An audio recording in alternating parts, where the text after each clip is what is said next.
Welcome to The Explainer. Today, we're tearing into the powerful ideas from Michael Gerber's classic, The E-Myth Revisited.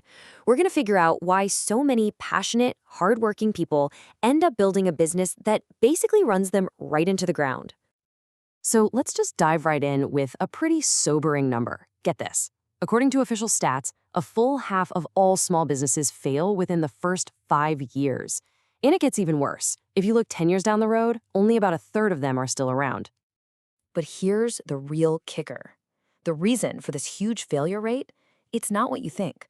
It's not a lack of skill or passion, or even the people aren't working hard enough. Nope, it's a huge, fundamental misunderstanding about what a business even is. A trap that Gerber calls the E-Myth. Okay, so let's get right to it. What is this great lie? What's the one core assumption that puts so many businesses on the path to failure from the very beginning? The E-Myth, the E is for entrepreneurial, is this big story we tell ourselves, that great businesses are started by these amazing, visionary risk takers. But the reality, Gerber says, is that most are started by technicians.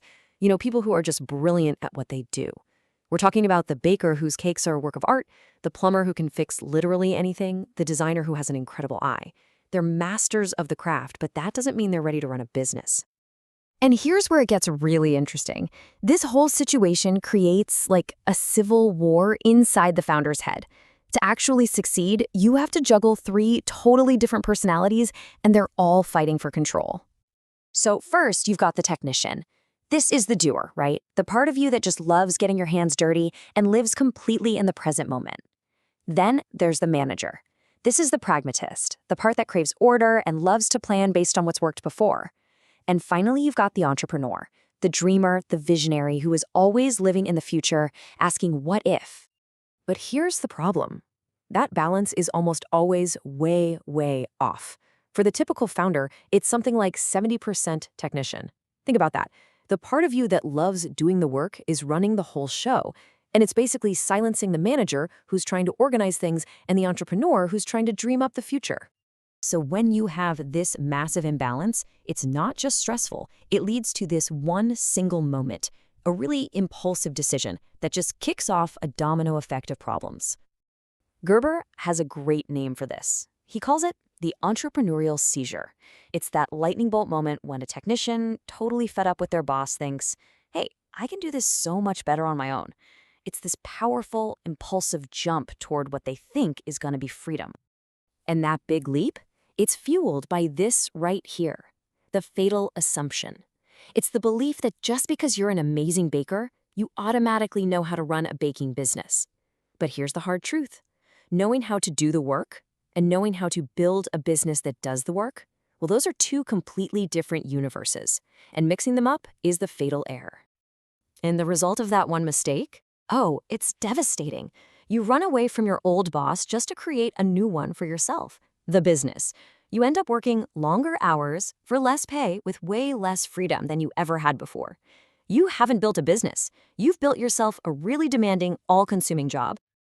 Okay, so is it all doom and gloom? Is there a way out of this trap? Gerber says absolutely yes, but it requires a huge shift in how you think. And it's probably the most famous idea in the entire book. And this right here illustrates the whole solution.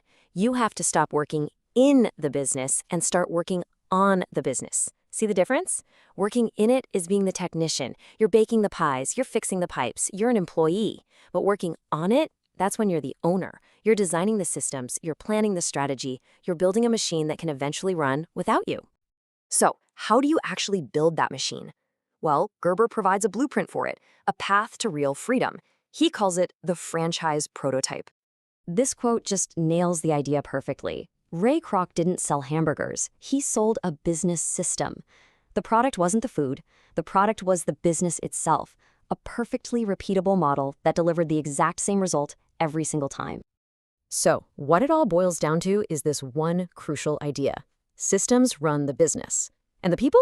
The people run the systems. Your business has to become system dependent, not people dependent. And it especially cannot be dependent on you. The mindset you have to adopt is this. Build your business from day one as if you were going to franchise 5,000 copies of it. So what does that really mean? It means it has to provide consistent, predictable value to every single customer. It has to be operated by people with the lowest necessary level of skill, meaning the system is the genius, not the person. It has to be a place of impeccable order. And everything, I mean everything, has to be documented in operations manuals. It's your instruction guide for success. Now, building a system like this might sound overwhelming, but the good news is Gerber lays out a clear step-by-step program for how to actually transform your business. And here it is, the 7-step business development program. And I want you to notice something really important here.